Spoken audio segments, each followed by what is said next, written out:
All right, we're going to be talking about the tale of two cities this morning. We're going to be talking about two different cities that you can live in and live for. And the first city we're going to be talking about is the city that we actually belong to, that we're citizens of, and that is the city of Jerusalem. And what's interesting about that name, Jerusalem, is that it's a plural. Jerusalem is a plural of that city. So in other words, there is a heavenly Jerusalem and there is an earthly Jerusalem. That's why in Hebrew is plural. And so there's actually, what you see on earth is a reflection of what you see in heaven. And we are to live for that heavenly city. That's our home. That's where we are citizens of.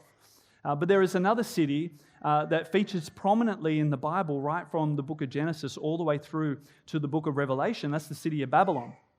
Babylon keeps popping up from time to time. It starts in the land of Shinar in Genesis 11, which we're about to have a look at. And then there is a narrative that is sown through the symbolism of the city of Babylon, and it culminates in the book of Revelation, where God actually deals directly with the city of Babylon and its religion, its economy, and the way in which its citizens conduct themselves.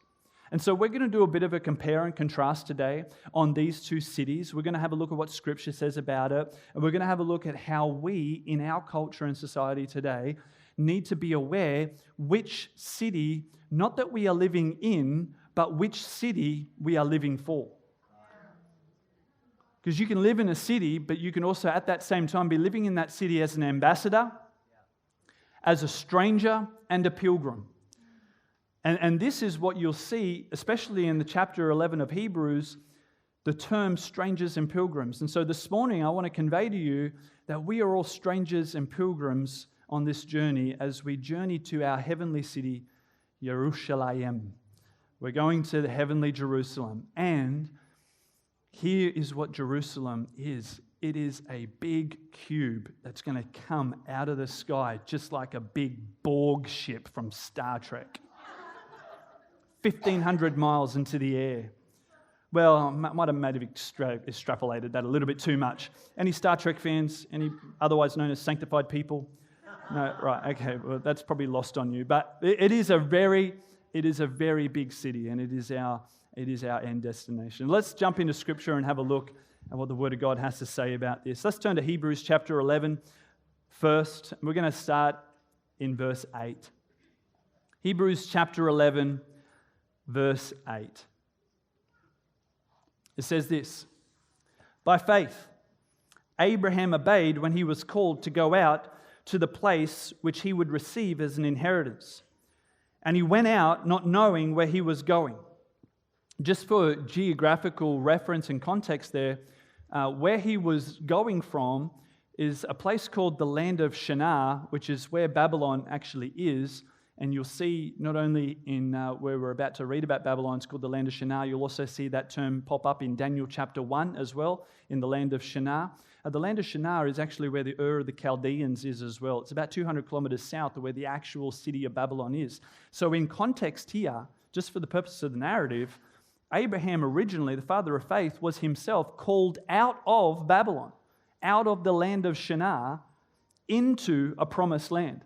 So by faith, also, we take that same journey where we are called out of Babylon, a city representing humanism, a city representing rebellion against God and everything that levels itself as an accusation against God and their people. That we actually are called out of that city, that government, and called into the government and the kingdom of Jesus Christ, just like Abraham was the father of faith. By faith, he dwelt in the land of promise, as in a foreign country, dwelling in tents with Isaac and Jacob, the heirs with him of that same promise. For he waited, I love the phrase here, for the city which has foundations, whose builder and maker is God. What you've got to realize is that the city of Jerusalem is built by God himself. City of Babylon, built by humanism. City of God is built by him himself. The foundations are laid by him.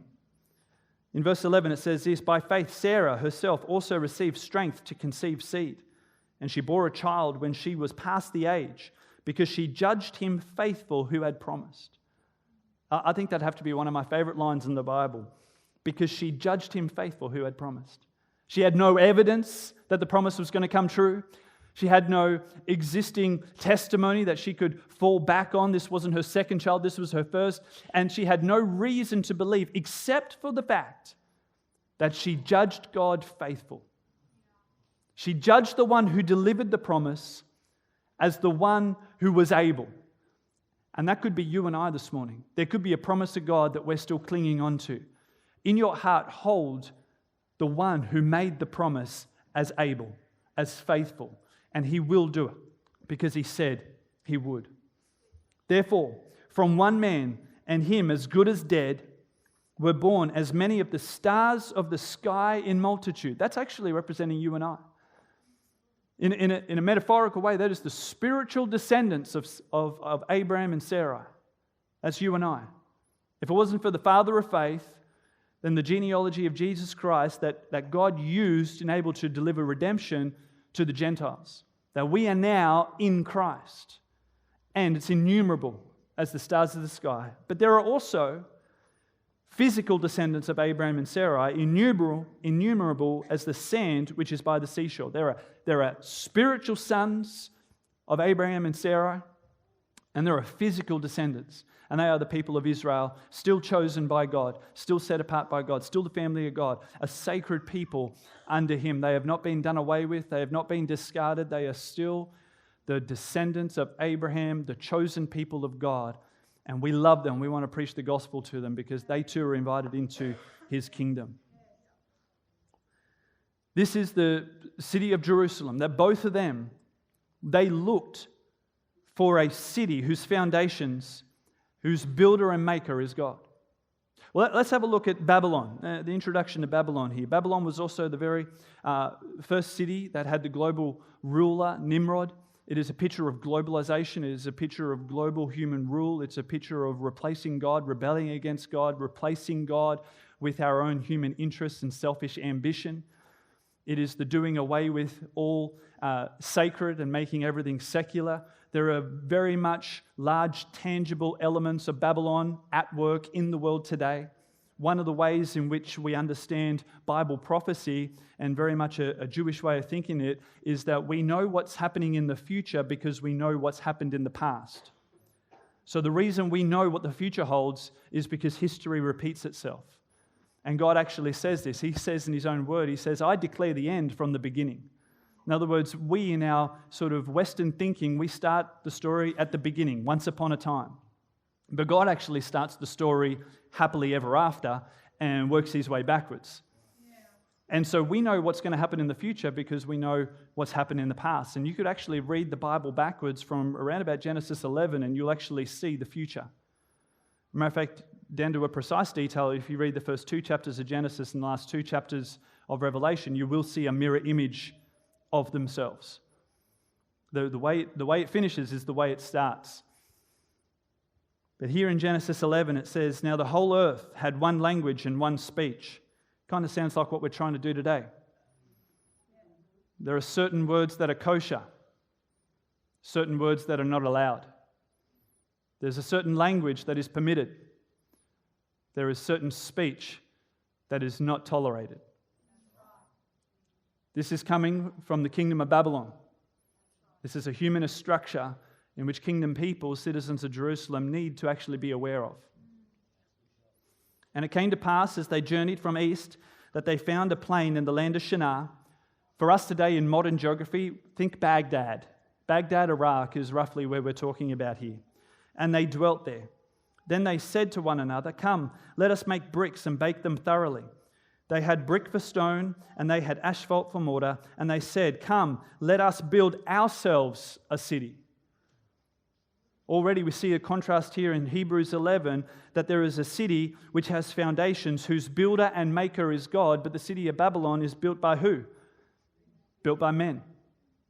And they're saying, let us build a city and a tower whose top is in the heavens. Now there's different Hebrew words for heavens there. Think in terms of what they're trying to convey is that let us build a city to ourselves that can replace God where He sits. And this next phrase reiterates that. Let us make a name for ourselves. Abraham and Sarah are looking at a God and judged him faithful who had promised. In other words, their source of identity, their source of significance was coming from someone that was transcendent to their own human condition.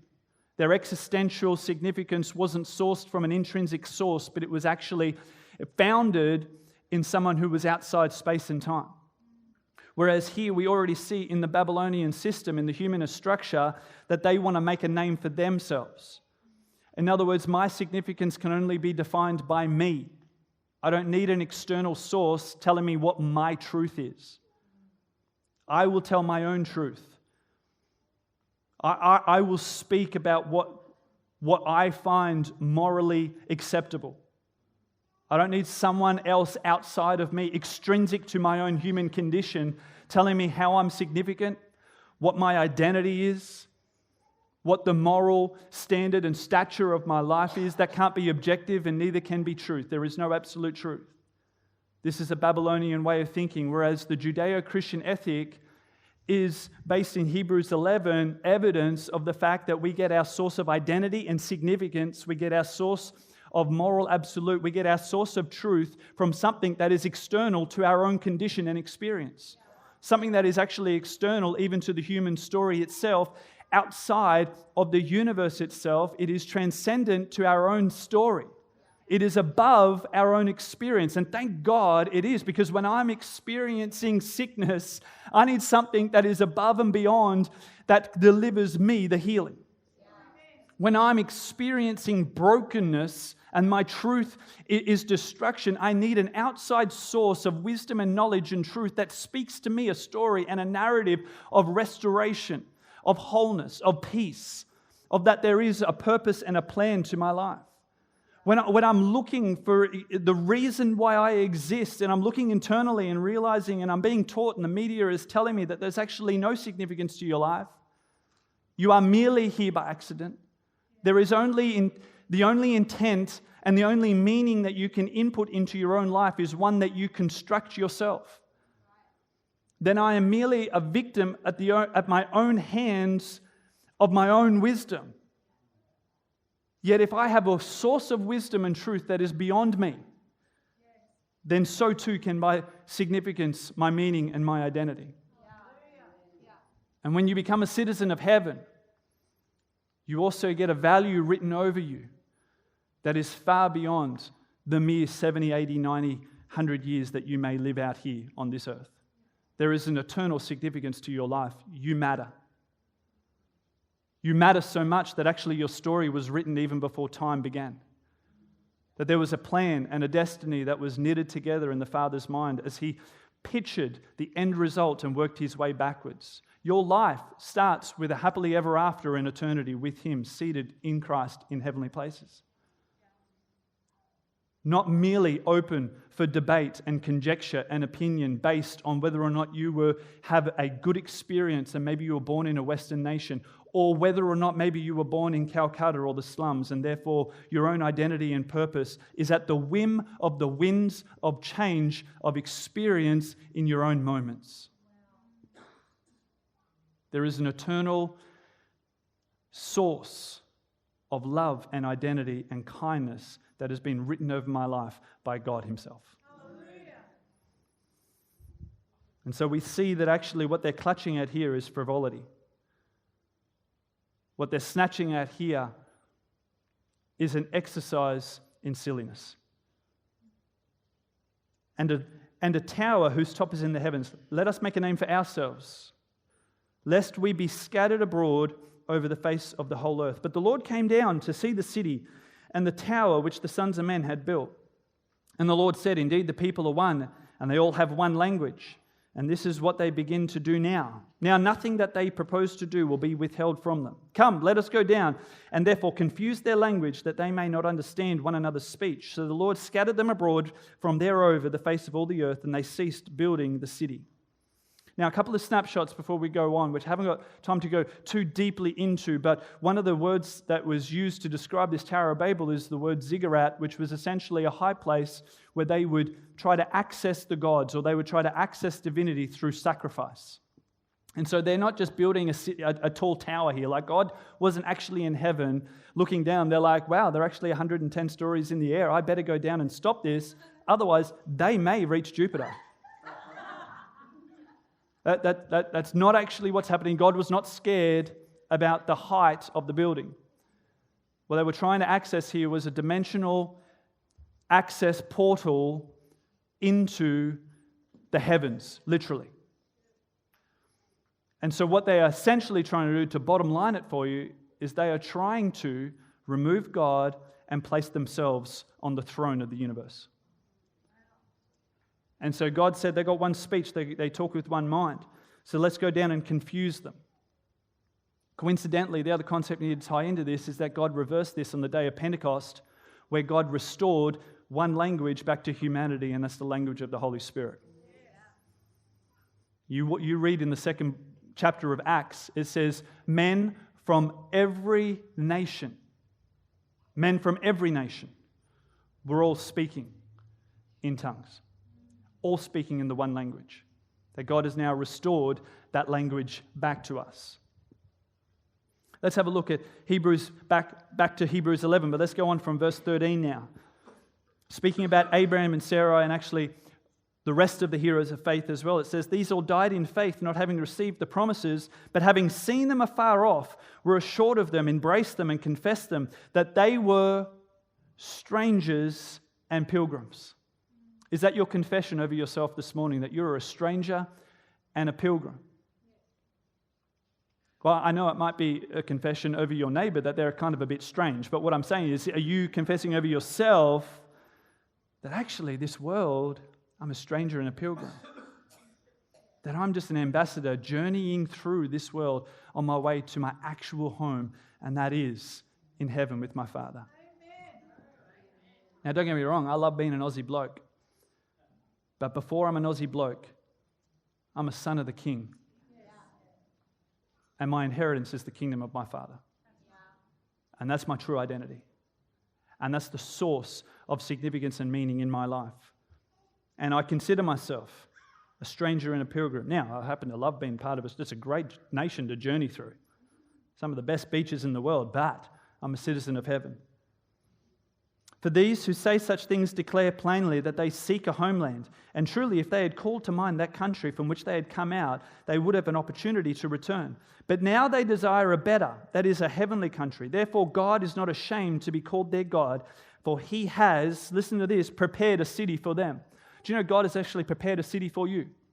Jesus instructed this to His disciples, and He goes, I'm going to go prepare a place for you. In my Father's house there's many mansions. And that was part of a proposal, to cut a long story short. But God is actually building a heavenly home for you in His home, heaven. And those of you who turned up to the working bee yesterday, you got a bit of an extension yesterday. Those of you who didn't turn up,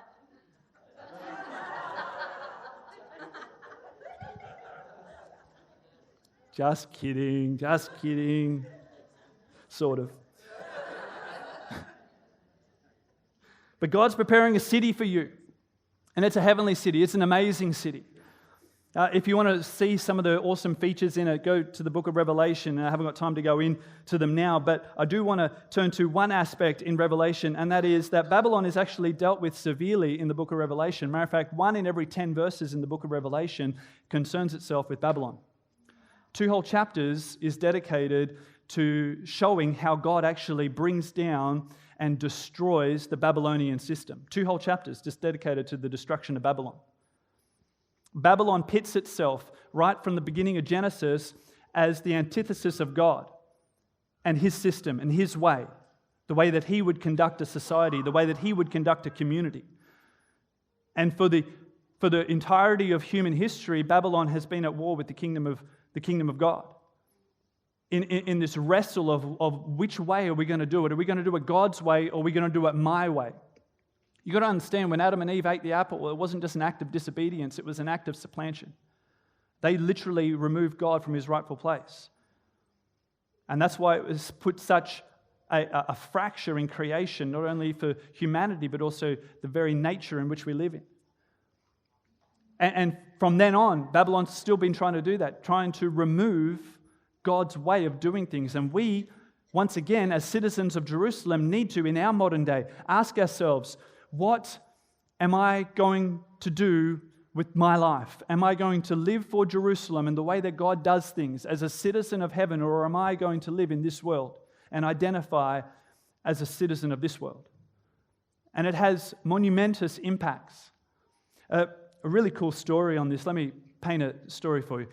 Pastor Catherine Ruinalo, who's no stranger to this house, she told a story once which I was really impacting, and her husband, Tom, works for the Finnish consulate, and they were at an official function representing Finland as ambassadors and representatives of the government of Finland. And at this official event, Tom and Catherine were chatting, and somebody asked Catherine, what do you think about the euro? What do you think about the currency implementation? And Catherine gave her opinion, which was basically she was just regurgitating her father's opinion and was pretty opposed to it, didn't think there was any sense to it, and basically delivered what her stance on it was. And then after the conversation, Tom gently leaned over and said, that's actually not the official stance of Finland. And in that moment, Catherine got an amazing revelation of what it means to be an ambassador of heaven. We can't afford to be standing here representing our opinions and our perspectives on a situation. As ambassadors of heaven and sons and citizens and daughters of the kingdom, we have a responsibility to actually speak what our Father would speak in this situation. If we're representing heaven, our first question needs to be, what would heaven say about this? What would the official stance of the kingdom of God be on this? Now, there is quite a vast political spectrum, granted. Let me tell you where I land on it. I'm a monarchist. I serve a king. And I represent him and what he says, his standard. And so the way I conduct myself in this society as an ambassador of heaven is according to the mandate, the dictates, and the statutes of the heavenly King, Jesus Christ. Firstly and foremostly. And so when it comes to a situation, should I vote this way, should I vote that way? I don't ask myself, where am I on the political spectrum? I ask myself, how would the king vote on this? And that's my responsibility as an ambassador. I can't be turning up to functions. I can't be turning up to Facebook. I can't be turning up to social media and my workplace, sprouting off my opinion and my political theory. I need to be standing there representing the kingdom of God and the opinion and the mandate and the truth of the King Jesus Christ, because I belong to his kingdom. Because I'm a citizen of heaven. I may live in Australia. I may be a citizen of Australia. But first and foremostly, I'm actually a citizen of heaven. I'm a stranger and a pilgrim. Babylon in Revelation is represented as a vile prostitute. God does not enjoy the Babylonian system. He depicts her as a vile prostitute, yet the church, the heavenly Jerusalem, let me correct myself, the New Jerusalem is presented as a virtuous bride. There is a complete compare and contrast here between these two cities. Let's have a look at some of these in bullet point. Are you doing okay? Let's have some bullet points here. That always helps me out. The builders and the makers of these two cities. Well, we already know that the foundations of Babylon are laid by man. They built a city unto themselves, but the foundations of Jerusalem, they're laid by God. God actually laid those foundations. He's the builder of the city in which we belong. In Babylon, there is a constant attempt to remove God because we only need ourselves. I don't need your truth. What's true for me is true for me. And what's true for you, you do it, whatever you want. There is a moral relativism. There's a plurality of thought and truth that has infiltrated and actually saturated our society so much that we've actually sacrificed truth at the altar of our own ego. Malcolm Muggeridge, which is a very good journalist, and wrote really well on many, not only books, but also articles. And he was a Christian thinker or a theistic thinker. And he said this, he says that we have educated ourselves into imbecility. We've educated ourselves into imbecility. And that because we are always seeking ways to justify our position and justify our own selfish ambition. But the citizens of heaven is that we serve a king. We don't serve ourselves. We don't live out of our own ego or ambition.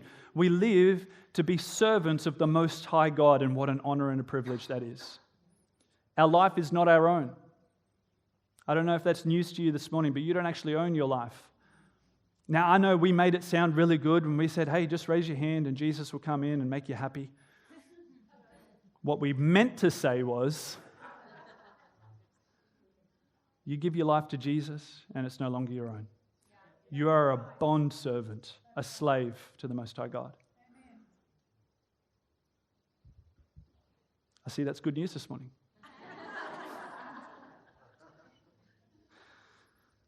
In Babylon, there are individual rights of the plan. It's all about the individual. It's all about the individual rights. But in the kingdom of God, it's community and family. We celebrated it this morning. Family is the plan, kingdom family. When God said it's not good for man to be alone, He wasn't just isolating that comment to man and wife and being married.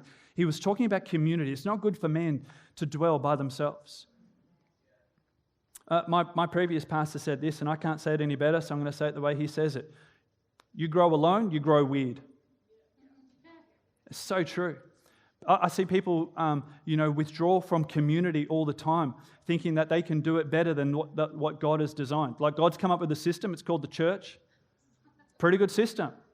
And then every now and then you get these people that's like, no, I can come up with a better system. I'm going to do it by myself. Okay, let me know how that goes for you. Because community is the plan. Family is the plan. Us being together, that's the plan. What about the culture? Let's have a look at the differences in culture between the Babylon culture and Jerusalem culture, or the kingdom of God.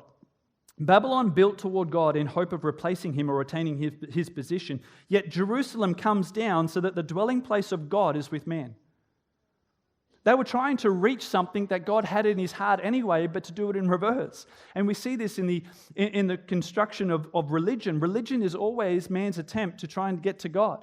Whereas God's heart is always to leave heaven, come down into the midst of our suffering and to bring His peace, to bring His heaven, to bring His home, to bring His kingdom, His domain, His restoration and His wholeness. And meanwhile, we're clamoring about here in our own brokenness, trying to reach divinity. And all the while, deity is in heaven saying, don't worry, I'm coming down. That's where I want to be. One of the coolest verses in the Bible, one of my favorite verses in the Bible, is in verse 2 of Revelation 21. It says, behold, the tabernacle or the dwelling place or the meeting place of God is with men. That's the plan. That's how it ends.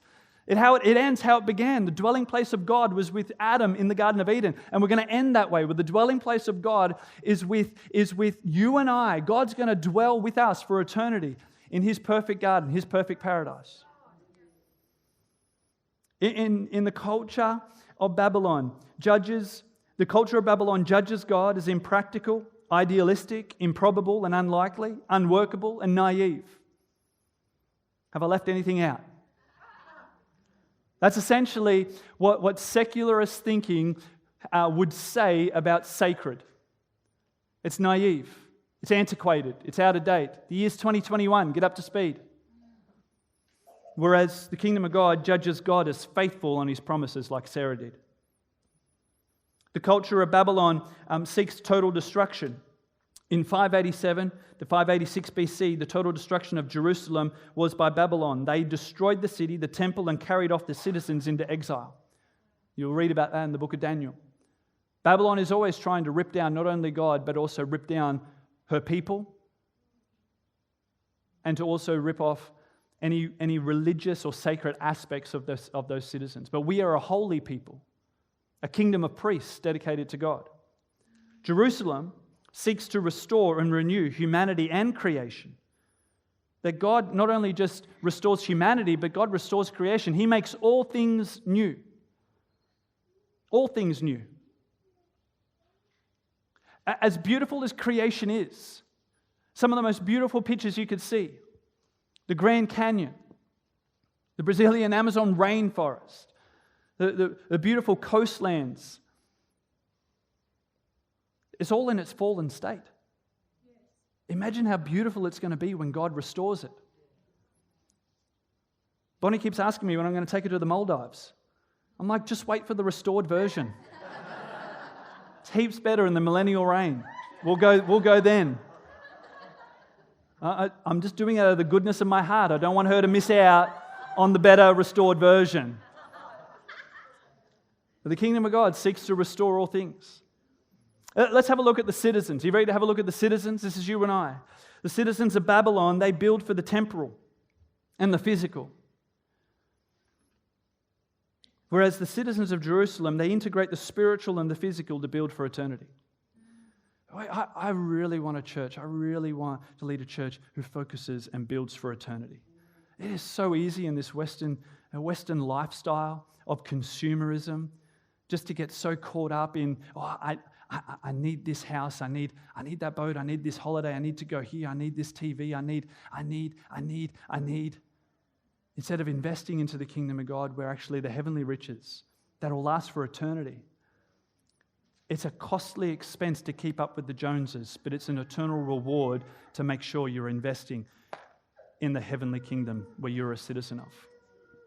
Now, don't get me wrong, I like nice things.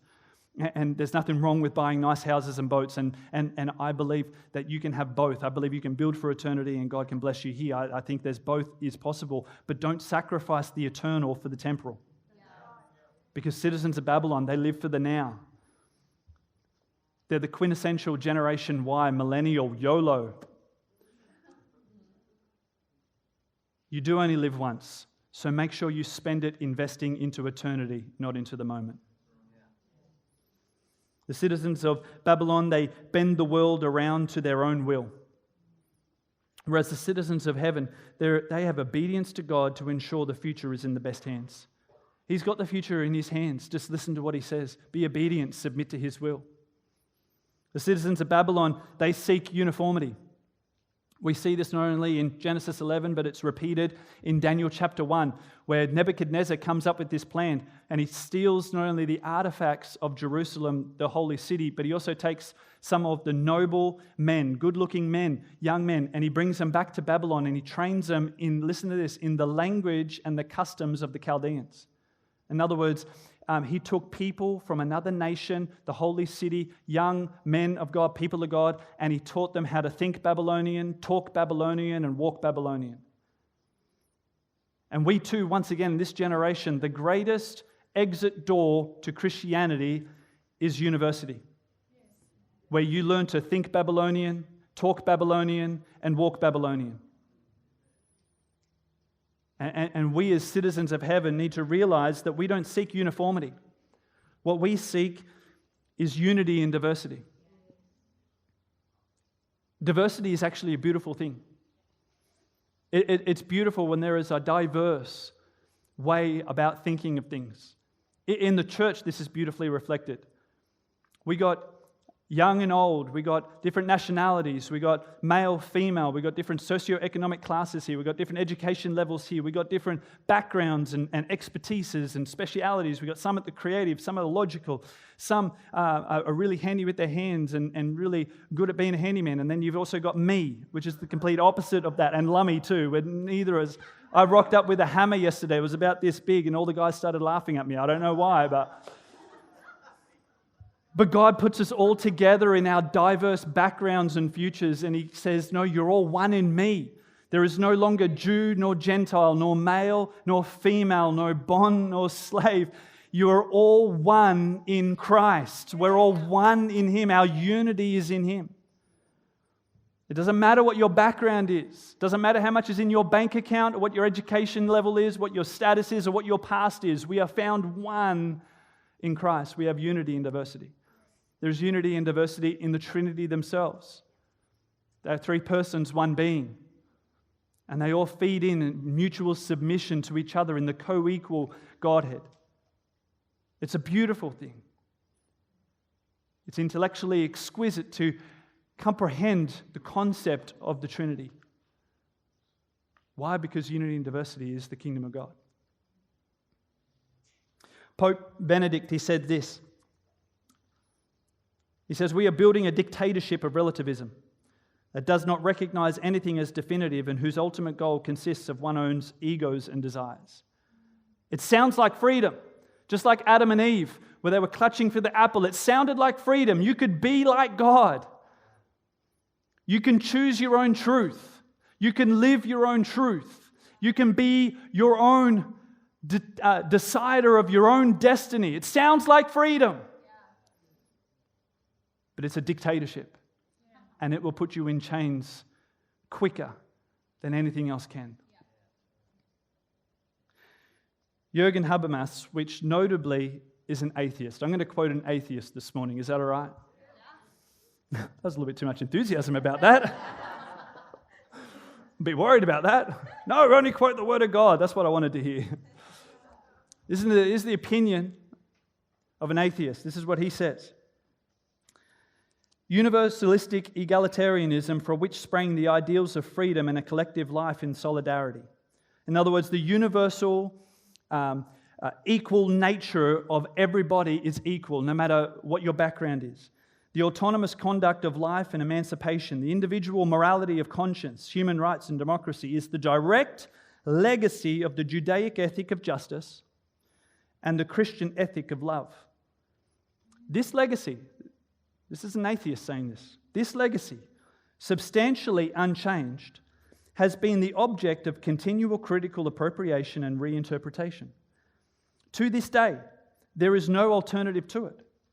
And in light of the current challenges of a post-national constellation, or multiculturalism or multi-ethnicity, whatever you want to call it, we continue to draw on the substance of this heritage. In other words, that everyone was created equal in God, and the justice of the Judaic ethic, the love of the Christian ethic, is still the greatest source that we can draw on. Everything else is just idle postmodern talk. Or, another way of putting it, babble. It's just babble. It's more babble from Babylon. Finding our meaning and significance, our purpose, our destiny, our future as a citizen of heaven, it is the greatest adventure and greatest calling any human can have, because it's written by God Himself. And He's a loving God. He's a kind God. He's eternally good. He's much better than what you could ever imagine. And He wrote a story over your life. And by grace, He positioned you in His city that He designed Himself and that He governs, that He's the King of. And He invited you in and He said, come be part of my story. Come be part of the way I do it. You're invited into this eternal kingdom of love and peace, graciousness, of mercy, where I will remove every form of evil and injustice, and I will wipe away every tear, and I will say, well done, good and faithful servant. Enter into the joy of your reward. The author of Hebrews highlights that understanding with this in chapter 12, verse 22. He says, but you have come to Mount Zion and to the city of the living God, the heavenly Jerusalem, to an innumerable company of angels, to the general assembly and the church of the firstborn who are registered in heaven, to God, the judge of all, to the spirits of just men made perfect, to Jesus, the mediator of the new covenant, and to the blood of sprinkling that speaks better things than that of Abel. You've been invited to Mount Zion, to the city of Jerusalem, to the mount of God Himself. The God who is living. He's not dead, and He wants a relationship with you. And He's looking for citizens to be ambassadors of that kingdom, to live His truth, to be a voice in the wilderness, saying, come and enter into God's kingdom. Come and enter into the way that He does it, because it's the best way to do it.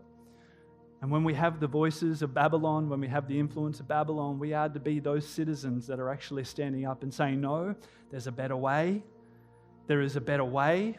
There is a better way to think. There is a better way to walk. There is a better way to live. And that is in Christ Jesus. Why don't we all stand together this morning?